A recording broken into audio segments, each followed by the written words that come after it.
حضرت عمر بن عبدالعزیز کے دل میں یہ بات، یہ پریشانی ہو رہی تھی، پتہ نہیں کہ میرا قیامت کے دن کیا ہوگا، میرا قیامت کے دن کیا حشر ہوگا، میرا پل صراط پر سے گزرنا کیسا ہوگا۔ حضرت عمر بن عبدالعزیز رحمت اللہ علیہ اس بات کو سوچتے ہیں، روتے ہیں، اس بات کو سامنے رکھتے ہیں، پل صراط کے منظر کو سامنے رکھتے ہیں، قیامت کے ہولناکیوں کو سامنے رکھتے ہیں، قیامت کی وہ چیزوں کو سامنے رکھ کر روتے ہیں، اس لیے کہ پل صراط پہ سے جو گزر گیا، جو ناکام ہو کر جہنم میں گر گیا، پتہ نہیں بزرگان محترم روایتوں کے اندر آتا ہے، مرد جو عورت دنیا میں رہتے ہوئے جو علم پر عمل کرے گا، بروز قیامت اس کا علم اسے پل صراط پر سے بجلی کی طرح پار کرا دے گا، جس کے اعمال قیامت کے دن جیسے ہوں گے۔ روایتوں کے اندر آتا ہے کہ قیامت کے دن بعض مسلمان، بعض مومن مرد اور عورت وہ ہوں گے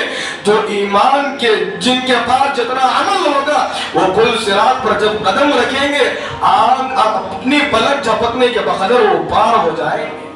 بجلی کی طرح وہ پل صراط پر سے پار ہو جائیں گے۔ کون تھے؟ حضرت عمر بن عبدالعزیز۔ کہ آپ تاریخ پڑھیں گے پتہ چلے گا، کتابوں کے اندر لکھنے والوں نے لکھا ہے کہ جب حضرت عمر بن عبدالعزیز رحمت اللہ علیہ کسی راستے سے گزرتے تھے، کسی گلی سے گزرتے تھے، گھروں کے اندر جو لوگ ہوتے تھے ان کے چلنے سے ان کے جسم کے اوپر جو خوشبو لگاتے تھے، ان کے کپڑے کے اوپر جو خوشبو رہتی تھی، گھروں میں بیٹھے ہوئے لوگ گلی سے جب گزرتے تو اس خوشبو کو محسوس کیا کرتے تھے۔ حضرت عمر بن عبدالعزیز رحمت اللہ علیہ کون ہے؟ حضرت عمر بن عبدالعزیز رحمت اللہ علیہ تو وہ ہے جنہوں نے دین بر اعظم پر حکومت کیا۔ باندی سے پوچھا، اے عورت، اے باندی، تم نے 3 بادشاہوں کے متعلق تو تذکرہ کر دیا، تم نے اس کے بعد کیا دیکھا؟ وہ عورت اڑتے ہوئے کہنے لگتی ہے، اے عمر بن عبدالعزیز، میں آپ کو کیا بتاؤں، اس کے بعد میں نے آپ کو دیکھا۔ 3 مرتبہ وہ عورت جملہ یہ کہتی ہے، اے عمر بن عبدالعزیز، میں نے اس کے بعد آپ کو دیکھا، اس کے بعد میں نے آپ کو دیکھا، اس کے بعد میں نے آپ کو خواب میں دیکھا۔ حضرت عمر بن عبدالعزیز گھبرا گئے، پریشان ہو گئے، جو اسی جملے کو سننا چاہیے تھا اور زیادہ ہونے لگا، گویا کہ وہ اپنے آپ سے باہر ہو چکے تھے، اس لیے کہ 3 بادشاہ پل صراط پر سے گزرنے کے لیے قدم رکھے، وہ کٹ کر کے جہنم کے اندر جا کر گر گئے۔ اب میرے متعلق کیا بات کہتی ہے؟ حضرت عمر بن عبدالعزیز اس باندی سے پوچھا کہ تم نے میرے متعلق کیا دیکھا؟ وہ عورت رو رہی ہے، کچھ نہیں کہہ رہی ہے، اس لیے کہ اتنے بڑے بادشاہ کے متعلق میں کیا بتاؤ،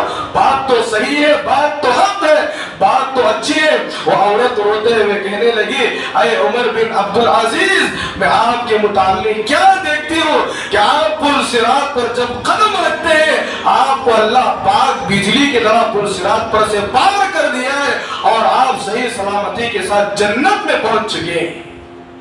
اس لیے بزرگان محترم، قیامت کے دن کوئی اپنے اعمال کے بل بوتے پر پل صراط پر سے نہیں گزرے گا، بلکہ اللہ کی توفیق اگر ہو جائے، آدمی آنکھ بند کر کے کھولے گا، وہ صحیح سلامتی کے ساتھ، عافیت کے ساتھ، اطمینان کے ساتھ، چین کے ساتھ، خوشی کے ساتھ آنکھ کھول کر دیکھے گا تو وہ جنت کے اندر پہنچ جائے گا۔ اس لیے بزرگان محترم، پتہ نہیں آج ہم کس بنیاد پر گناہ کرتے ہیں، کس بنیاد پر اللہ کو ناراض کرتے ہیں، کس بنیاد پر ہم نبی کریم صلی اللہ علیہ وسلم کو ناراض کرنے والے سنتیں اپناتے ہیں۔ اس لیے بزرگان محترم، میں نے شروع میں وہ بات بتائی، یہ دنیا کام کرنے کی جگہ ہے، قبر آرام کرنے کی جگہ ہے، قیامت انعام کی جگہ ہے۔ ہاں، دنیا میں اعمال کرو، نیک اعمال کرو، تیاری کرو، صدقہ اور خیرات کرو، نمازوں کا اہتمام کرو، سب اپنے آپ کو گناہوں سے بچاتے رہو، دعوت و تبلیغ میں اپنا قیمتی وقت لگاؤ،